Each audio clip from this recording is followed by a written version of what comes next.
Do'stlar, biz bugun poligondamiz. Bugun 10X avtomobilini tormoz testi va layseni testini o'tkazib ko'ramiz. Qani ketdik. Test o'tkazishda bizga katta yordam bergan avtomobillar bo'yicha mutaxassis Baxtiyor akamga yuzlanamiz.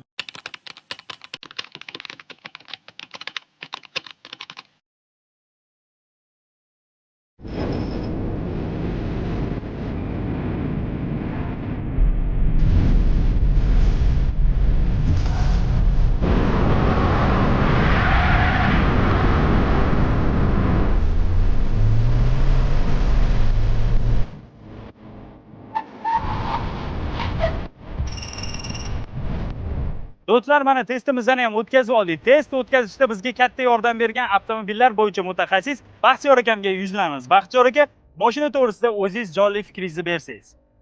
Avtomobilga kelsak, avtomobil menga juda ham yoqdi. Aha. Ayniqsa o'sha lassini testda avtomobilga boshqarish, o'sha rulovoy boshqarishlari meni juda ham qoyil qoldirdi. Men Aha. kutmagandim bu avtomobildan. Aha. Bunaqa qulaylikni va bunaqa aniq kirishini tanishlarga.